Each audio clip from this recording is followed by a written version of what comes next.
চিপাঝাৰ সমষ্টিত উজান উঠিছে সংবাদমেলৰ নিজৰ পছন্দৰ প্ৰাৰ্থীক টিকট প্ৰদান কৰিবলৈ আৰু নিজৰ পছন্দৰ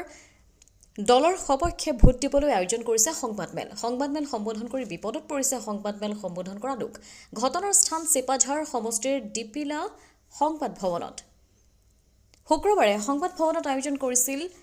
কোচ ৰাজবংশী জনগোষ্ঠীৰ একাংশ লোকে সংবাদমেলত কোচ ৰাজবংশী সম্প্ৰদায়ৰ চিপাঝাৰ সমষ্টিৰ বিধায়ক ডক্টৰ পৰমানন্দ ৰাজবংশীক পুনৰ টিকট প্ৰদান কৰিবলৈ জনাইছিল দাবী সংবাদমেল সম্বোধন কৰাৰ পিছতেই সৃষ্টি হৈছিল প্ৰতিক্ৰিয়া আজি চিপাঝাৰত দৰং জিলা কোচ ৰাজবংশী ছাত্ৰ সন্থাই কোচ ৰাজবংশী জনগোষ্ঠীৰ দিয়া সংবাদমেলৰ প্ৰতিক্ৰিয়া প্ৰকাশ কৰে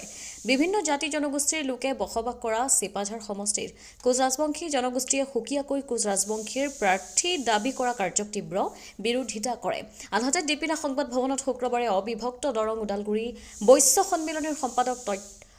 সত্য বৈশ্যই সংবাদমেল সম্বোধন কৰি চিপাঝাৰ সমষ্টিৰ পুনৰ ডক্টৰ পৰমানন্দ ৰাজবংশীৰ টিকট প্ৰদানৰ দাবী কৰিছিল সংবাদমেল সম্বোধন কৰাৰ পিছতেই অবিভক্ত দৰং ওদালগুৰি বৈশ্য সন্মিলনৰ মাজত সৃষ্টি হৈছিল প্ৰতিক্ৰিয়া অৱশ্যে সত্য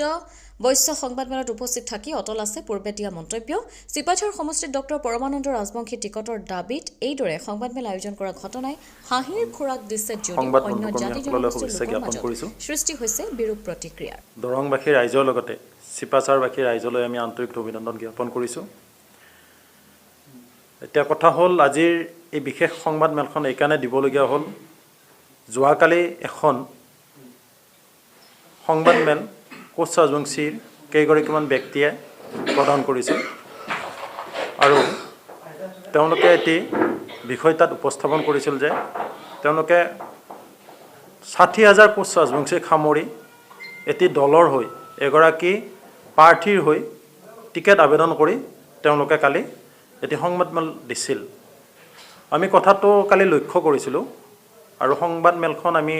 টিভিৰ জৰিয়তে হওক বা মোবাইলৰ ছ'চিয়েল মিডিয়াৰ জৰিয়তে হওক আমি লক্ষ্য কৰিছিলোঁ এতিয়া কথা হৈছে আমি সন্মিলনীকে আদি কৰি সন্মিলনী আমাৰ অভিভাৱক স্বৰূপ আৰু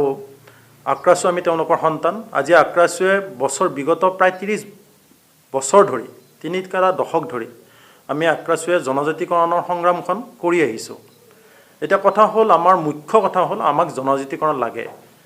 লগতে আমাৰ ল'ৰা ছোৱালী শিক্ষিত হওক ল'ৰা ছোৱালী ভালকৈ পঢ়া শুনা কৰক বা অন্যান্য দিশত আগবাঢ়ি যোৱাটো আমাৰ আক্ৰাছুৰ আমি তেতিয়াৰ পৰাই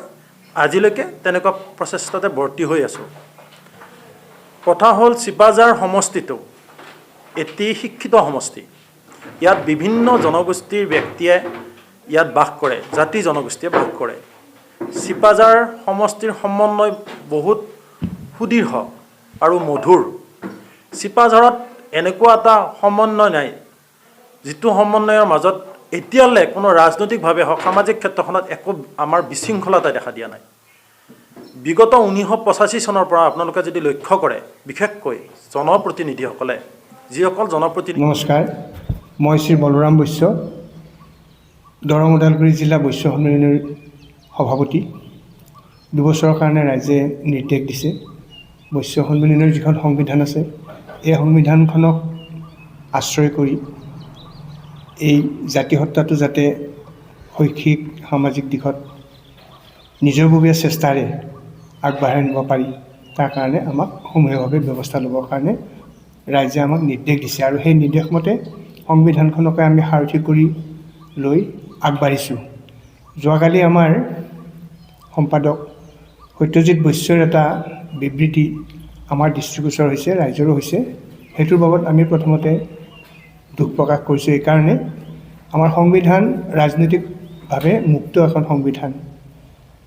ক্ষুদ্ৰ ক্ষুদ্ৰ জাতিসত্তাৰ দ্বাৰা আমাৰ বৈশ্যসকলৰো এটা জাতিসত্তা আছে আমি কেৱল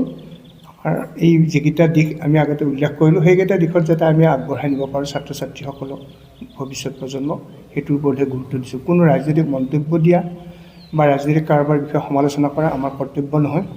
আৰু কোনো আমি এইবিলাকৰ কথা স্পৰ্শকাতৰ বিষয় ৰাজনৈতিক বিষয়টো কাৰণ কোৱাৰ লগে লগে কোনোবাই সাংঘাতিকভাৱে বেয়া পায় কোনোবাই সাংঘাতিকভাৱে ভাল পাবও পাৰে এইটোৱেই যেতিয়াই তেতিয়াই যিকোনো মন্তব্য দিলে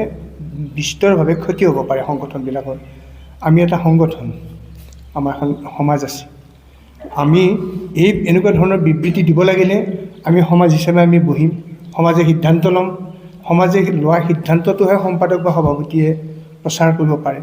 একক ক্ষমতাৰে মই সম্পাদক বুলি বা মই সভাপতি বুলি মই ক'ব পাৰোঁ এইটো মোৰ ক্ষমতা আছে, এইটো কোনো সংগঠনৰে নীতি নহয়, আমাৰো নহয় এইটো নীতি। গতিকে আমি সম্পাদকজনে এই কোৱা কথাটোত আমি দুখ প্ৰকাশ কৰিছোঁ। তেওঁৰ বিষয়ে আমাৰ সমাজ যেতিয়া বহিব সেই সময়ত এই কথাৰ ওপৰত আলোচনা কৰা হ'ব। তেতিয়া ৰাইজে যি বিধি ব্যৱস্থা লয় সেইটো ৰাইজে ল'ব। কিন্তু এই কথাটো আমি ক'ব দিয়া নাই আৰু তেওঁ অনধিকাৰ সকলোৰে হৈ কোৱা মানে সন্মিলনীৰ হৈ কোৱা বুলি কোৱা কাৰণে আমি দুখ প্ৰকাশ কৰিছোঁ আৰু ৰাইজে যাতে আমাৰ এই মূঢ়তাক আমাক মাৰ্জনা কৰে। নমস্কাৰ। 15,000 ভোটাৰ থকা বুলি উল্লেখ কৰিছিলে। প্ৰকৃততে চিপাঝাৰ সমষ্টিত আপোনালোকৰ বৈশ্য সম্প্ৰদায়ৰ লোক কিমান আছে? এতিয়া এইটো ভোটৰ হিচাপ বিকাশ কৰিবৰ কাৰণে আমি তেওঁক দায়িত্ব দিয়া হোৱা নাই আৰু আমিও পৰা নাই, এইটো প্ৰয়োজন আমাৰ হোৱা নাই, কাৰণ আমাৰ কোনো প্ৰাৰ্থী নাই।